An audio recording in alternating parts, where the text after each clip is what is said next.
GA Recap Monday. I hope you guys are having a fantastic, magical, wonderful start to your week. I know I am, for the most part. I have to work today, and it's craziness, and just trying to get everything done before I go to work doesn't always work out. Even like if I get up on time and I get the kids off to school on time and I get everything else done, like I just never seem to have enough time. But I am doing the best I can. I think I'm getting sick. I can feel it like building in my face, and I'm getting like the cold chills, and my throat's kind of scratchy, and so it's either I'm getting sick or I'm getting allergies, but my ears kind of bothering me, and I don't know, like I'm falling apart. I am the queen of getting like ear infections and strep throat and chest colds and whatever. But it is what it is. It comes with the territory. It comes with the weather changing, especially around here. It's been 70 one day and 40 and snowing the next, and then 75 and snowy and rainy the next. And so no one can get anything done. But it's, like I said, it is what it is. If I'm getting sick, I'm getting sick. I have health insurance. I'll go to the doctor. I have an appointment actually tomorrow morning anyway to get a checkup. But I am just... I'm trying. I'm muttering through the day. Like I said, I have to be at work in a few hours, and I'm still in my pajamas. Like, this is surprise. I remember how last week I said I would never do these videos in my pajamas. Well, yeah, I lied. I'm doing my video in my pajamas. This is what I wear to bed every night. Yoga pants, t-shirt. It is what it is. It's just how it's going to be. I don't even care. Don't even care at all. I'm in the I don't give a care phase today. But that is not why we are here. We are here for GA Recap Monday, where I recap the newest episode of Ghost Adventures Aftershocks, or in this case, Zach's new show, Deadly Possessions. And episode 2 was just as good as episode 1. I am loving this show. I am loving hearing all the history about all these new objects, these haunted objects that Zach is using in his museum. I absolutely love history anyway, and just history on haunted objects is even better. And in this episode, they talked about two things: the Conjure chest and the St. Valentine's Day Massacre wall. Now, starting with the Massacre wall, because I always like to save the best one for last. The St. Valentine's Day Massacre was when 7 mobsters were shot down in Chicago. They believe by Al Capone, but they never really, and his gang, but they never really convicted any of them of that.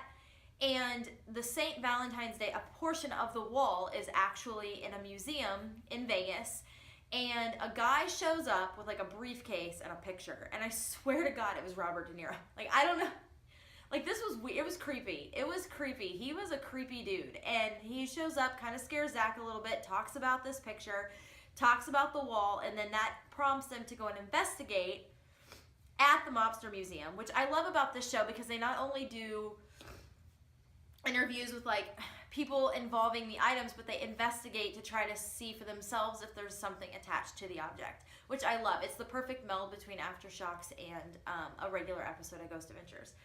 And so they go over to the Mobster Museum, and they do a mini investigation where they use like these suction cups against the window of this protection glass wall, and they try to get any sort of evidence they can, and they do get an EVP that, once they analyze it, kind of sounds like help, I'm dying, what's happening to me, and or help, I'm hurt, or help, I'm injured. I heard help, I'm dying, what's happening to me,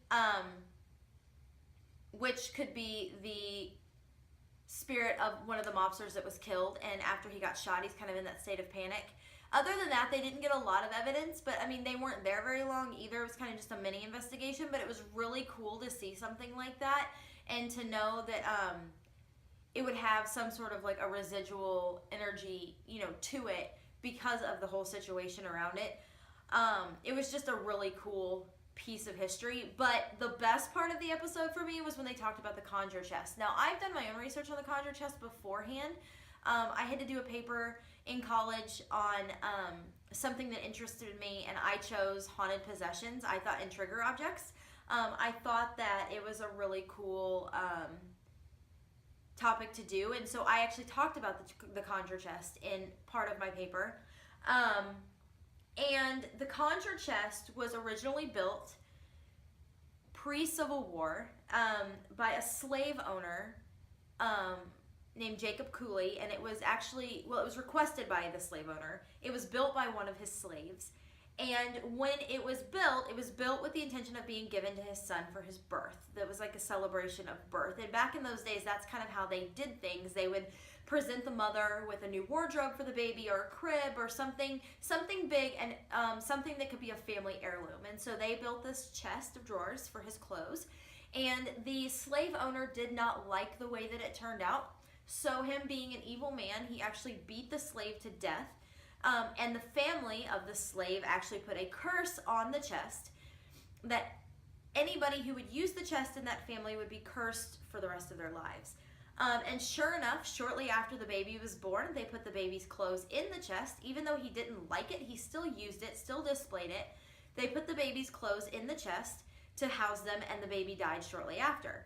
That baby was one of 17 victims who died at the hands of the chest. All 17 of those victims either had some sort of contact with the chest, or they put possessions in the chest that belonged to them while they were alive. And shortly after that, they met their demise and they died.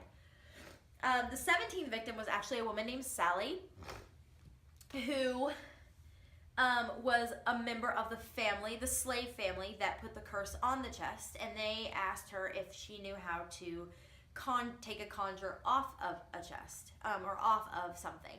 And she said she did, and that she would be willing to help the family. And so she did everything that she needed to do, and then she went to one of the members of the family and said, one of us is going to die when the leaves fall off of the lilac bush. And when the leaves fell off the lilac bush, Sally suddenly dropped dead, unexpectedly, and she was the 17th victim of the chest. After that, it was actually sold to a museum or given to a museum by the family in the 1970s, where it still sits in Frankfort, Kentucky. And it is one of the most cursed objects in the world. It's one of the most deadly objects in the world. There's not too many things that scare Zach, and you could tell that this was something that truly scared him. They brought in a member of the family named Beverly, who talked about the chest. She had not seen it since the 70s. Her grandmother and her mother were actually the ones that had been around it the most. Even though she was around it as a small child, her other family members were around it more.